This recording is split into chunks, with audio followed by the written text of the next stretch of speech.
Georgian mansion stands high upon the hills of Montego Bay, like a white limestone beast waiting to devour the souls of the innocent.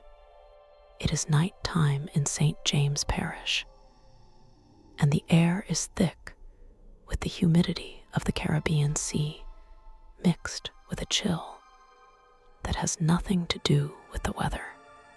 The massive structure known as Rose Hall Great House dominates the landscape with a grandeur that belies the unspeakable atrocities committed within its stone walls during the days of the sugar plantations.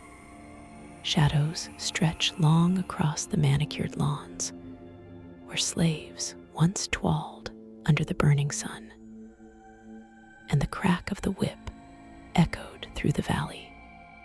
Locals who live in the surrounding areas still avert their eyes when passing the iron gates after the sun goes down, because they know that the mistress of the house has never truly left the premises. This imposes a silence upon the land that is unnatural and heavy, with the weight of a history written in blood and sorrow. The wind whistling through the sugar cane fields sounds less like a breeze and more like the collective moans of the thousands who suffered and died on this plantation. Rose Hall is not merely a museum of the past, but a container for a malevolent energy that has festered for nearly 2 centuries. The legend of the White Witch is not just a story told to frighten children in Jamaica, but a cautionary tale about the absolute corruption of the human soul when given absolute power. The woman at the center of this dark vortex was named Annie Palmer, and her legacy is one of torture and murder and black magic. To understand the darkness that consumed Rose Hall, one must look back to the origins of Annie herself.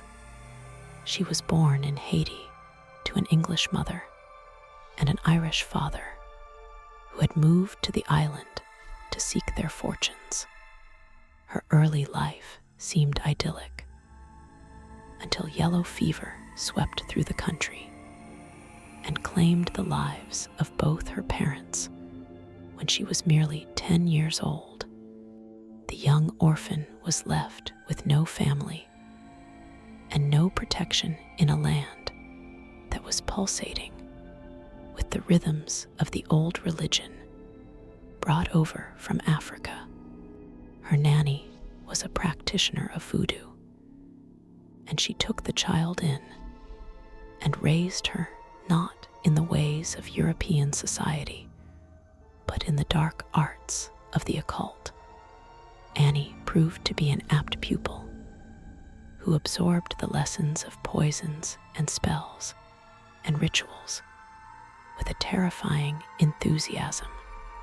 By the time she was 18 years old, the Haitian Revolution began to tear the country apart, and her guardian passed away, leaving her alone once again. She fled the violence of Haiti and traveled to Jamaica in search of a wealthy husband who could provide her with the lifestyle she felt she deserved. It was not long before she met John Palmer, who was the grandnephew of the original builder of Rose Hall.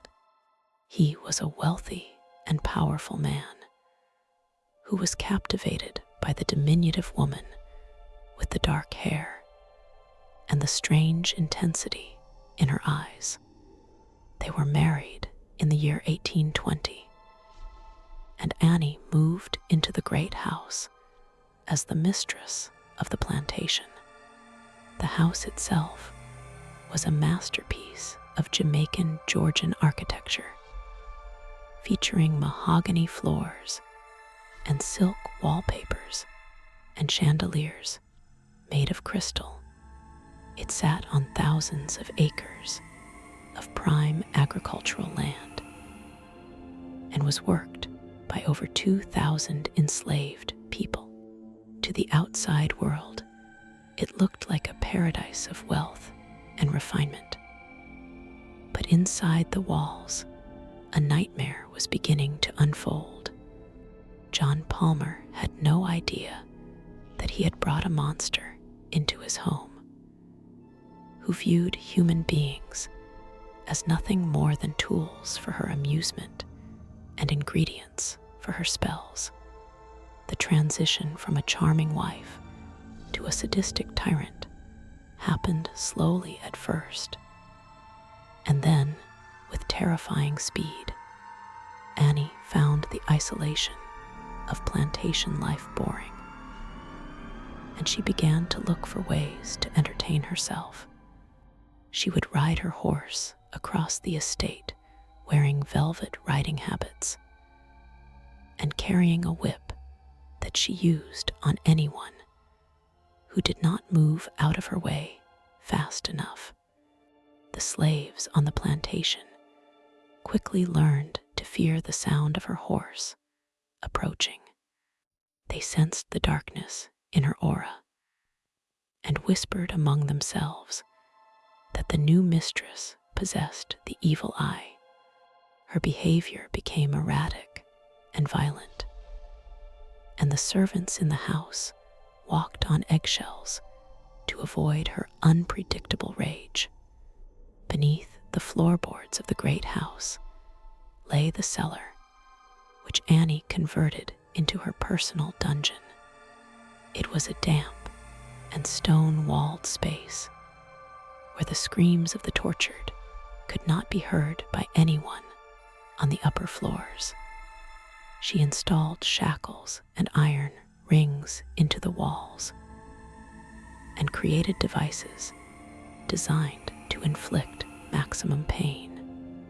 This became her playground where she would punish slaves for minor infractions, or sometimes for no reason at all. She reveled in the power she held over life and death, and the suffering of others became a source of energy for her. The cellar became known as the hellhole, and it remains a place of immense negative energy to this day. John Palmer eventually realized the true nature of the woman he had married, but by then it was too late. He tried to confront her about her treatment of the slaves and her strange nocturnal habits, but she dismissed him with a cold laugh. One morning, following a heated argument, John Palmer was found dead in his bed. The official cause of death was listed as yellow fever, but the servants knew better. They had seen Annie mixing white arsenic into his morning coffee. They had seen the smile on her face as he convulsed in agony. Annie Palmer was now a widow and the sole owner of Rose Hall, and there was no one left to restrain her impulses. With her husband gone, Annie no longer bothered to hide her depravity. She began to take lovers from among the enslaved men on the plantation. She would select a strong and handsome man and order him to her bedroom. For a few weeks, he would be given fine food and clothes and treated as a favorite. But Annie was like a black widow spider who devoured her mates when she was finished with them. Once she grew tired of a lover, she would have him killed.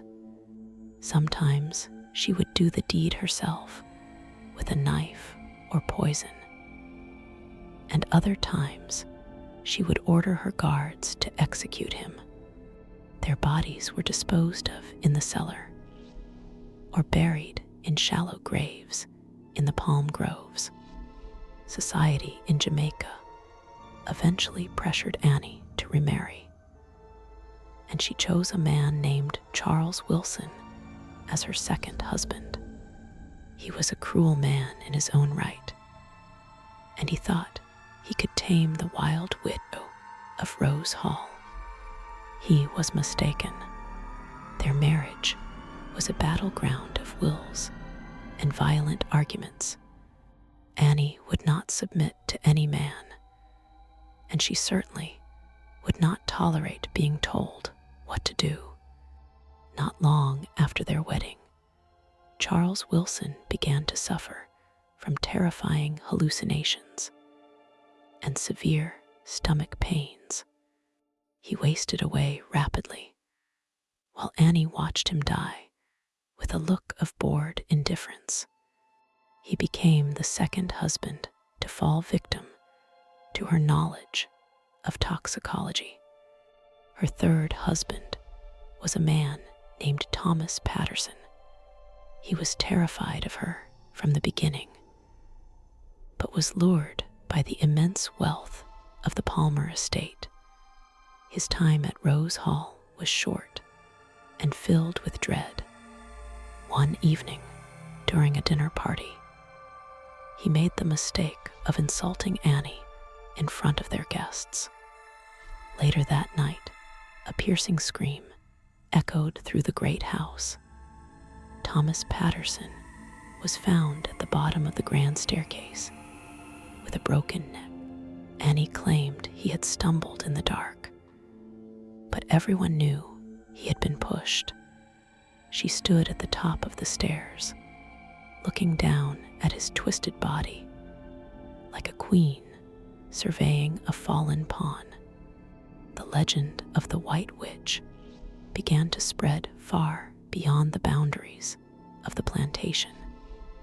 People in the town of Montego Bay spoke her name in hushed whispers and crossed themselves when mentioning Rose Hall. They said she could shapeshift into animals, and that she flew over the plantation at night as a ball of fire. The slaves believed she was in league with the devil, and that she had sold her soul for eternal youth and power. Fear was her primary weapon, and she wielded it with expert precision. No one dared to report her crimes to the authorities, because the magistrates were either charmed by her beauty or terrified of her curse. Annie had a favorite spot on the rear balcony of the house, where she could look out over the fields and the sea. She would stand there for hours with a spyglass, watching the slaves work in the cane fields. If she saw a worker pausing to rest or moving too slowly, she would signal to the overseers to have them whipped. She enjoyed watching the punishment from her high perch and treating the violence as a spectator sport. The balcony became a symbol of her omnipotence and her cruelty. Even today, visitors to the house report feeling a sensation of being watched when they stand in the garden below that specific balcony. While Annie practiced a dark form of voodoo, she was not the only one on the estate with knowledge of the occult. There was a powerful Obeah man named Takoo who lived among the slaves. Obeah is a system of spiritual healing and justice-making practices developed among West African slaves in the West Indies.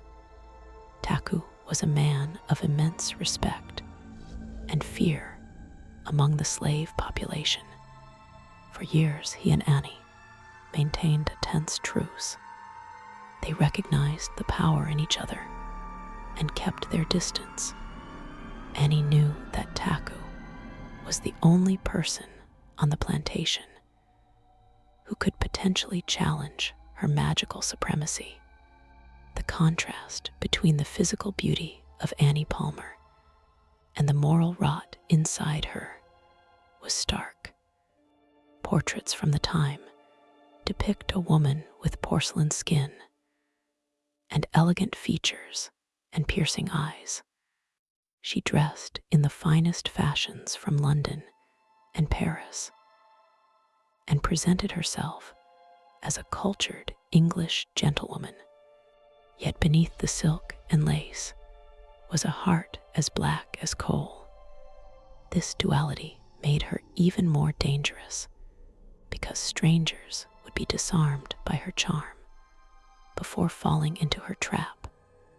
She was a predator who used her appearance as camouflage to lure in her prey.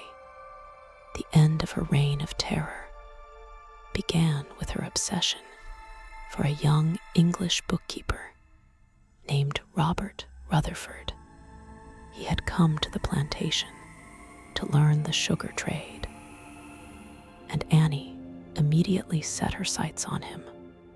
She invited him to the great house for dinners and tried to seduce him with her usual tactics.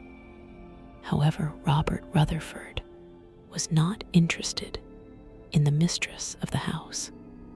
He had fallen in love with a young woman named Millicent, who was the granddaughter of Takoo the Obeah man.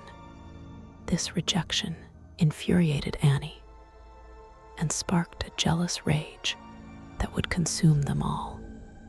Annie could not abide the idea that a slave girl was preferred over her. She used her dark arts to place a curse on Millicent. The young girl fell ill with a mysterious wasting disease that no doctor could diagnose. Takoo recognized the handiwork of the White Witch and tried to use his own magic to counter the spell. But Annie was too strong, or perhaps too close to the source of the evil. Millicent died in agony, and Takoo was left with a grief that quickly hardened into a resolve for vengeance. He realized that the truce was over and that one of them would have to die. The death of Millicent was the spark that ignited the powder keg of resentment on the plantation. The slaves had suffered under the tyranny of Annie Palmer for too long, and the murder of Takoo's granddaughter was the final straw. Takoo gathered the most trusted men and women in the slave village and began to plan an uprising. This was not just a fight for freedom, but a spiritual battle to rid the land of a demon. They waited for a night when the moon was dark and the spirits were restless. The air buzzed with the anticipation of violence. On the night of the uprising, Annie was in her bedroom on the second floor. She felt a disturbance in the atmosphere, a shifting of the energies that she usually controlled. The crickets stopped chirping and the dogs began to howl. She went to her window and saw the torches moving up the hill from the slave quarters like a river of fire. For the first time in her life, Annie Palmer felt a flicker of genuine fear. She realized that her power over these people had broken, and that the beast she had whipped and starved was now coming to tear her apart. The mob breached the gates and swarmed the grounds of the great house. They bypassed the valuables and the furniture because their target was the woman upstairs. Takoo led the charge, his face painted with the symbols of war and retribution. He carried a machete that had been blessed in a ritual to cut through spiritual protection Annie tried to bar the doors to her bedroom, but the wood splintered under the force of the angry crowd. She retreated to the corner of the room, clutching a dagger and chanting a curse under her breath.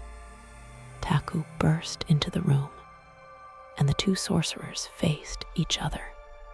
It is said that the air crackled with static electricity as their wills collided.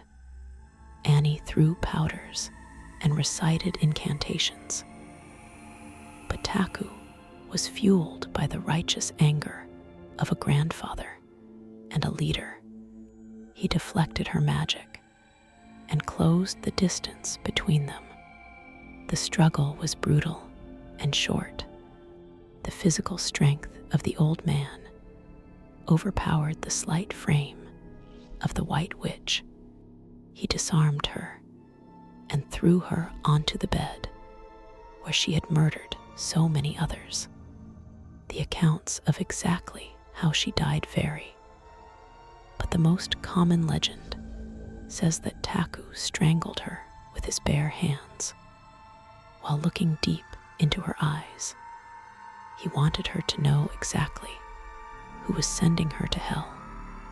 As the life left her body, the slaves outside let out a roar of triumph that shook the very foundations of the house. The reign of the White Witch was finally over. Her body was left on the bed as a symbol of their victory.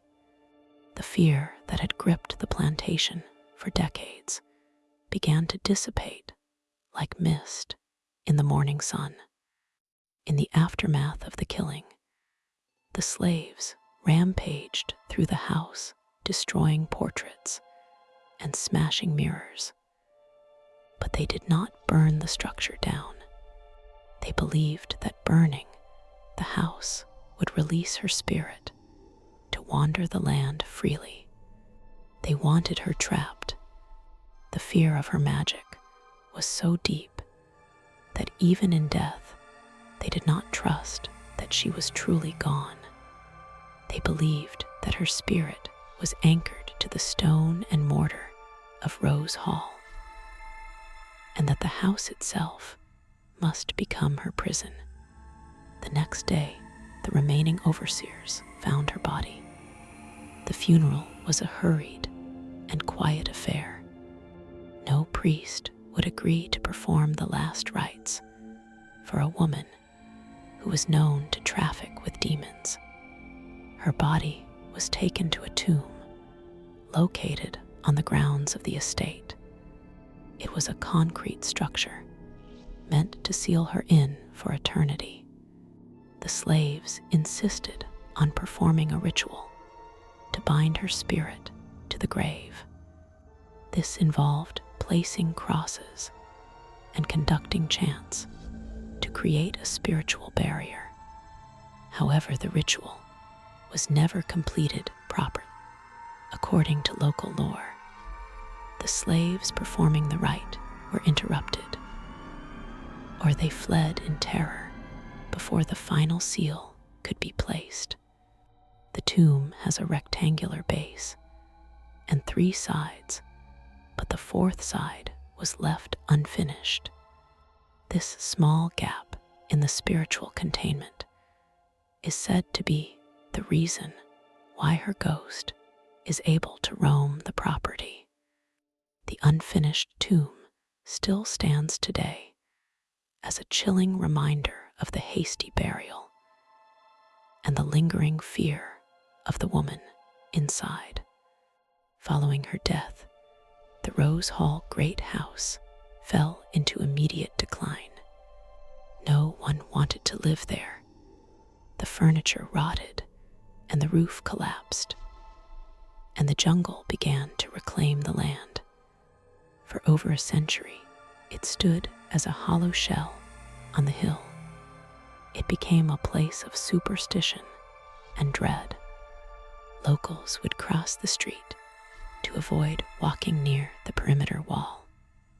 Stories of strange lights and screams emanating from the ruins kept trespassers away. The house became a scar on the landscape of Montego Bay.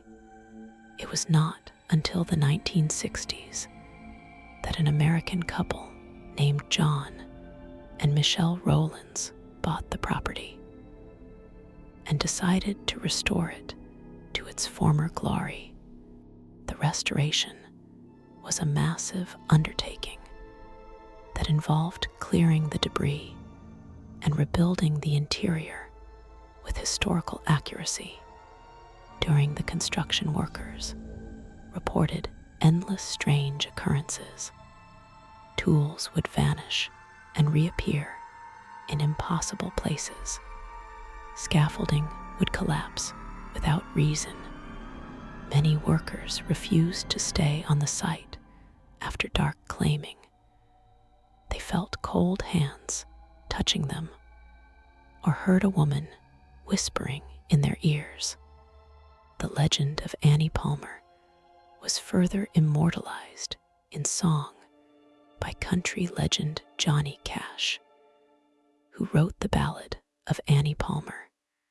This brought international attention to the story and cemented Rose Hall as a destination for thrill seekers and ghost hunters.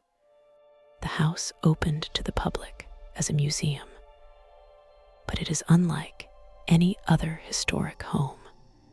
The tour guides dress in period costumes and tell the story of the White Witch with a theatrical flair. But many of them admit to being genuinely afraid of certain rooms. Modern-day visitors frequently report paranormal activity. The most common phenomenon is a sudden and intense drop in temperature, even on the hottest Jamaican days. These cold spots move through the rooms as if an invisible presence is walking by. People have reported feeling nauseous or dizzy, specifically in the bedroom where Annie was killed. There are also reports of a blood stain on the floor of the bedroom that reappears no matter how many times it is scrubbed away or covered with new flooring. Seances held in the Great House have yielded terrifying results. Mediums claim to sense a rage that is still burning bright after nearly 200 years. They describe a presence that is domineering and hostile, specifically towards men. Photographs taken by tourists often reveal anomalies, such as orbs of light or shadowy figures standing in the background.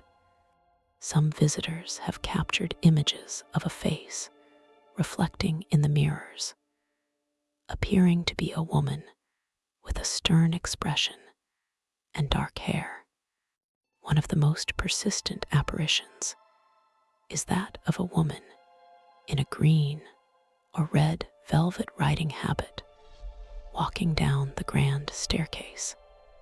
She is described as beautiful, but with a face that contorts into a skull-like visage if you look at her for too long.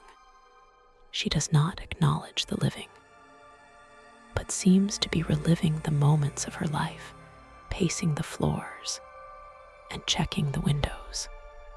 Security guards who patrol the grounds at night have reported seeing her standing on the balcony, looking out toward the ocean.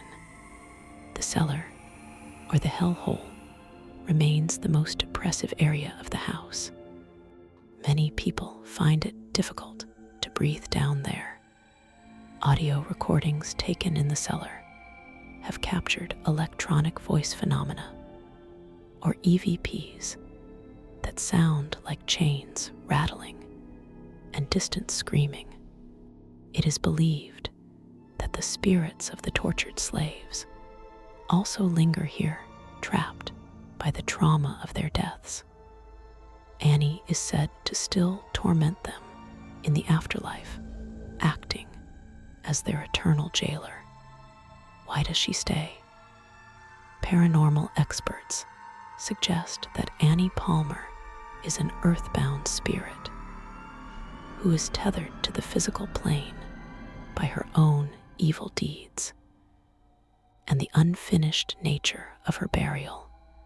She was a woman who desired control above all else, and death has not stripped her of that need. She regards Rose Hall as her domain, and she refuses to move on to whatever judgment awaits her.